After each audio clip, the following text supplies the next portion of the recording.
Brigitte Lahaie, Sud Radio, c'est l'instant Sexy News. Sophie Cadalen, on ne le présente plus, Philippe Bruno. Non. Bonjour Philippe. Oui, bonjour Brigitte, bonjour Sophie. Bonjour. Vous êtes maquillée aujourd'hui? Comme d'habitude. C'est un private joke, hein. C'est pas sympa parce que les auditeurs ne comprennent pas, donc je vais quand même être obligée de donner une petite info. Notre Philippe Bruno, récemment, nous avions dîné avec lui, Sophie Cadalen et moi, et d'autres femmes. Et c'était le seul homme. Et je lui avais demandé de venir en jupe. Il n'a pas osé venir en jupe, et donc il est venu maquiller. Et voilà. Ça lui allait fort bien. Oui, tu étais magnifique, Philippe. C'était une façon de me vêtir d'une façon plus féminine. En tout cas, ce n'est pas à mon habitude de me maquiller, ça m'a fait plaisir, oui. Voilà, on s'amuse bien quand même. Hein. Ben oui, quand même. On s'amuse bien. Alors Philippe, vous nous avez parlé de la santé sexuelle la semaine dernière, et là vous nous parlez de la grand-messe des sexologues. Mais oui, aujourd'hui Brigitte, je vous parle de Montpellier. Je vous appelle de Montpellier où se tient la grand-messe annuelle des sexologues. Il y a près de 800 sexologues, c'est-à-dire à la fois des médecins, des psychologues, d'autres professions de santé. Mais vous voulez dire qu'il y en a 800 en France 800. ou 800 qui sont à Montpellier? Il y en a beaucoup plus. Là, il y a 800 pendant tous les derniers jours de cette semaine qui sont réunis pour les 3e journées francophones de sexologie, de santé sexuelle. Alors, dans cette grand-messe, il y a beaucoup de communication. Par exemple, 2 points qui me semblaient intéressants sur le sexe et les maladies chroniques. On sera amené d'autres fois à en parler. Sur l'adaptation de la sexualité avec l'âge, par exemple. Et je voudrais mettre l'accent sur un point particulier, une communication qui a retenu mon attention. Rosa Carbaleda est sexologue à Grenoble. Elle est aussi une présidente de l'organisation, mais elle a travaillé sur la vie intime des jeunes générations actuelles. Oui. Alors, ils sont 16 millions dans la tranche des 15-34 ans. L'évolution des comportements, vous le savez, est aujourd'hui très rapide du fait des réseaux sociaux qui amplifient les phénomènes de mode, qui jouent sur la réactivité immédiate, sur l'émotion. On doit réagir dans l'instant, sinon on n'est pas authentique. Alors, ce n'est pas qu'elle qui a travaillé là-dessus, mais on identifie un certain nombre de tendances. Elle a pointé 5 tendances qui caractérisent cette génération. L'incapacité ou la grande difficulté à faire des choix, le refus de l'engagement, l'évaluation permanente de soi et du partenaire. Ça, c'est quelque chose de tout à fait étonnant, en grande partie par cette espèce de communication permanente par les réseaux. Oui, mais c'est pas bien parce que ça empêche évidemment de se lier à l'autre. Si on c'est pas très facile. On est sur des modèles. Il faut être au top de l'amour, sinon l'idéal du couple peut en pâtir.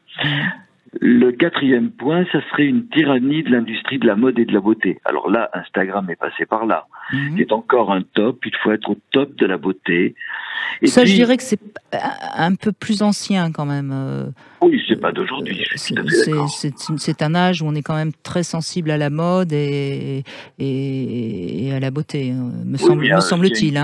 Autant les trois autres me paraissent intéressants et inquiétants d'ailleurs. La tyrannie de la mode, elle est assez forte aujourd'hui du fait d'être centré sur l'image et par exemple Instagram qui ne marche que par l'image. Et enfin, et ça réunit un petit peu tout cela aussi, une très forte marchandisation et idéalisation de la rencontre, les sites, les lieux de charme, sur le modèle amoureux des séries télévisées.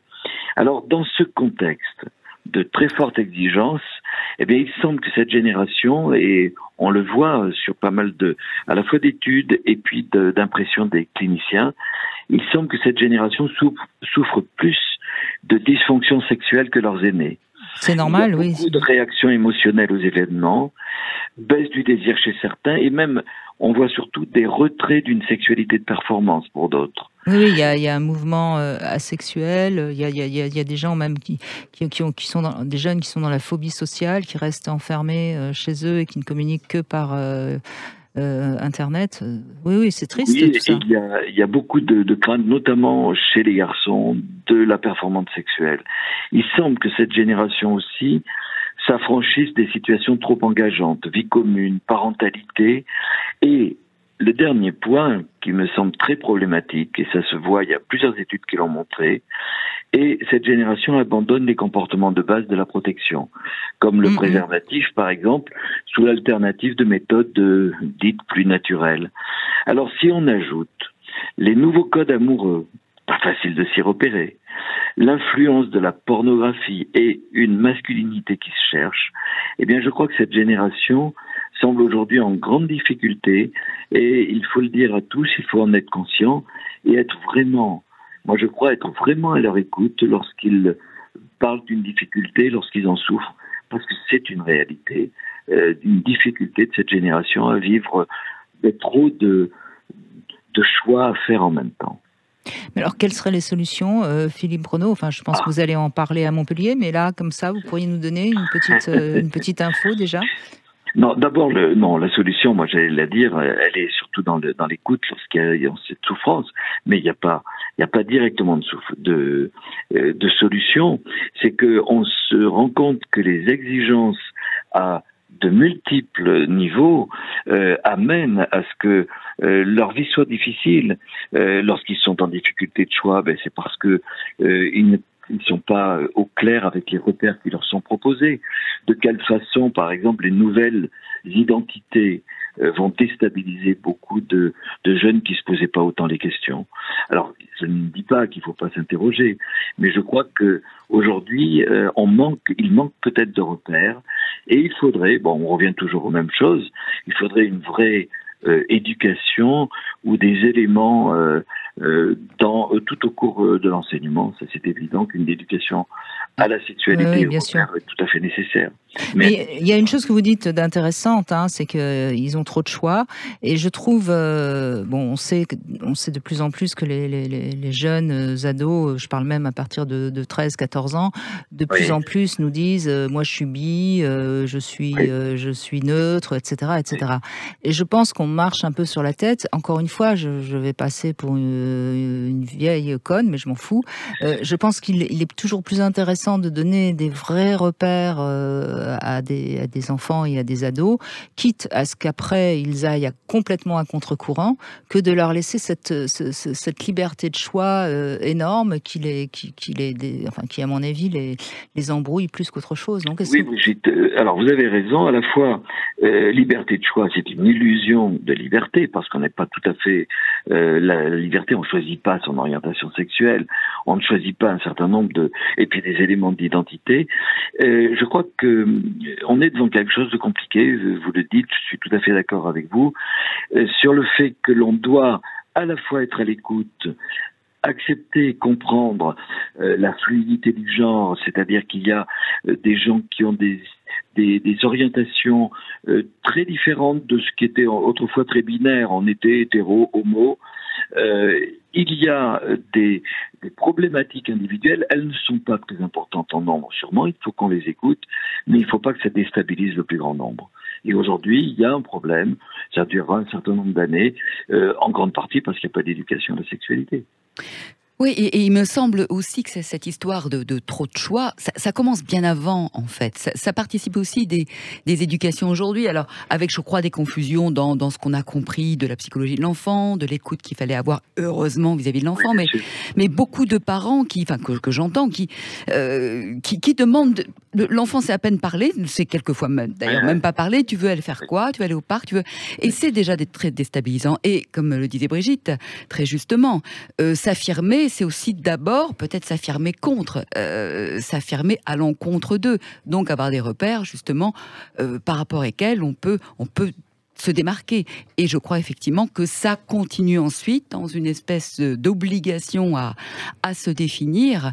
C'est un petit peu le paradoxe de toutes ces définitions différentes maintenant qu'on a sur le genre, sur le sexe, la sexualité, qui en fait enferment dans encore plus de définitions. Et peut-être que vivre, choisir, se découvrir, c'est ne pas être, dans un premier temps, peut-être un deuxième aussi d'ailleurs, trop encombré de définitions, mais faire et vivre. Et c'est très vrai aussi, ce que tu es en train de pointer, c'est que les parents sont démunis. Nous-mêmes, on a du mal à très bien expliqué tous ces entre guillemets choix qui seraient proposés, on choisirait son identité, son orientation. Non, on ne les choisit pas. Mais qui est-ce qui peut l'expliquer facilement? C'est pas facile. Donc dans ce flou, effectivement, les parents sont un petit peu perdus. Et comme plus largement, comme tu viens de l'évoquer, on va donner beaucoup de liberté aux enfants, mais on n'a pas autant de liberté dans le choix des orientations relationnelles. Et puis je vais parler de la nature, c'est mon côté écolo. Qu'on le veuille ou non, à part très peu d'enfants qui naissent, on est avec un sexe d'homme ou un sexe de femme. Point. Voilà. Après, qu'on ne se sente pas bien dans tout ça, il faut l'entendre, mais il faut arrêter d'imaginer que même si on vient avec un sexe, avec un pénis, on peut être une fille. Enfin, je veux dire, et l'inverse. Je vous en prie. Brigitte, de pointer une dernière chose qui me semble importante. Ce que l'on entend aujourd'hui d'assignation du sexe à la naissance ferait penser qu'il y aurait une sorte de dictature des médecins qui, à la naissance, assignerait un sexe, mais pas du tout. C'est l'observation, c'est le bon sens, c'est-à-dire qu'on va assigner ce que l'on voit. Et effectivement, sauf quelques ambiguïtés, mais il n'y en a pas tellement au départ, il y a un sexe qui est conforme, en tout cas, à ce qui est observé comme organes génitaux à la naissance. Ensuite, que ça soit différent du sexe ressenti, du genre, bien entendu, mais je crois que c'est important de ne pas imaginer qu'on est manipulé par ceux qui auraient assigné un sexe à la naissance. Ensuite, on va essayer d'accompagner tous ceux qui vont être en difficulté. C'est ce que nous faisons tous, ce que font les sexologues, par exemple. Merci beaucoup, Philippe Bruneau. Et puis, j'embrasse tous les sexologues que je connais qui sont à Montpellier. Et je pense que c'est en effet un moment très important. Mais je transmets les baisers de Brigitte à tous les sexologues. Ils vont être ravis. Merci en tout cas, Philippe Bruneau, de ces quelques minutes que vous nous accordez tous les vendredis.